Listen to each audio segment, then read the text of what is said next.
மரணம் இங்க வந்துட்டு இருக்குன்னா நீங்க மரணத்துறைக்கு போயிட்டு இருக்கீங்க. 2 பேரும் சேர்ந்து அதுவா நம்மளுக்கு நடந்துரும்.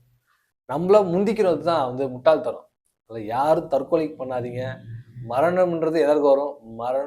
மரணம் என்பது வரம். மரணம் என்பது வரம். அதை மட்டும் நல்லா புரிஞ்சிடும். மரணம் என்பது வரம். அந்த வரத்தை வந்து அந்த வரம் இல்லாமல் இருந்துச்சுன்னு வச்சுக்கோங்களேன், வாழ்க்கை வந்து சப்புன்னு ஒண்ணுமே போர் அடிச்சிடும் இல்ல. ஒரு சுவாரஸ்யம் இருக்குல்ல, ஒரு எக்ஸைட்மெண்ட் இருக்குல்ல. எப்போ சாப்பிட போறோம், எப்படி சாப்பிட போறோம், எந்த வயசை சாப்பிட போறோம், இல்லை யார் மூலியமா மரணம் வரும், எதிர்பார்ப்பு இருக்குல்ல. அந்த எதிர்பார்ப்பை என்ஜாய் பண்ணுங்க. வாழ்க்கையில பயம் இல்லைன்னா உங்களுக்கு மரணமே கிடையாது. மரணம் அப்படின்னு பயம் வந்துச்சுனாவே நீங்க செத்தது சமம். தினம் வாழ்வது மரணத்துக்கு சமம். ஓ நொடியும் அதில் வரும்போது வரட்டும் சரிங்களா. நம்மளும் அதில் முதிக்க கூடாது. எல்லாரும் வந்து வலிக்குதா அந்த வலி அனுபவிங்க. காதல் வலியா வலி அனுபவிங்க, ஃபீல் பண்ணுங்க, உணருங்க, அதை ஹாப்பியா என்ஜாய் பண்ணுங்க வலியை.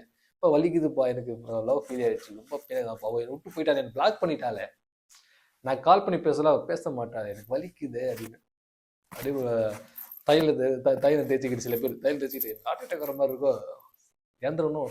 நான் சாப்பிட உடம்புல உருகிட்டு இருக்கிறேன், நான் ரொம்ப உருகிட்டேன்ல அப்படின்னு. சாப்பாடு உள்ள இருங்களேன், ஃபீலிங் அனுபவி, வலி அனுபவி, தப்பே இல்லை.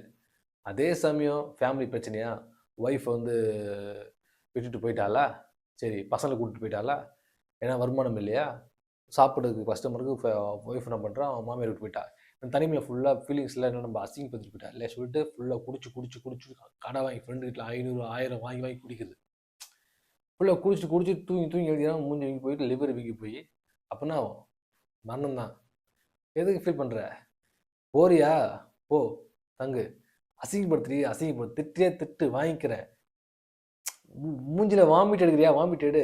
யாரும் நிறைய பேர் வாமிட் எடுத்து போயிட்டாங்க. அதனால சொல்கிறேன், அது மாதிரி இருக்கும்போது எல்லாத்தையும் அனுபவிக்குவோம். என்ன சொல்றீங்க? அடிமட்ட லெவலுக்கு போய் அலசுவோம். நம்ம அந்த மாதிரி வாழ்க்கையை அலசுவோம். நம்ம வாழ்க்கைய நல்லது கெட்டது அது இது எல்லாத்தையும் அலசுவோம். கலையும் கற்று மர மாதிரி அலசுவோம். அலசி நம்ம அதை அப்படியே நம்ம வாழ்ந்து பார்க்கணும். நம்ம உயிரோடு இருந்து எல்லாத்தையும் பார்க்கணும். நம்ம இருக்கிற வரைக்கும் உயிரோடு வந்து என்னெல்லாம் பார்க்க முடியுமோ, என்னெல்லாம் ரசிக்க முடியுமோ ரசிச்சுட்டு அனுபவிச்சுட்டு ஹாப்பியாக மரணம் வரும்போது ஜாலியாக வரமா அதை ஏற்றுக்கிட்டு ஜாலியாக போக வேண்டியதான். சரிங்களா? மரணத்தை நோக்கி பயணம் பண்ணிட்டு இருக்கோம், அதை மைண்டில் வச்சுக்கோங்க. சரிங்களா? ஹாப்பியாக இருங்க.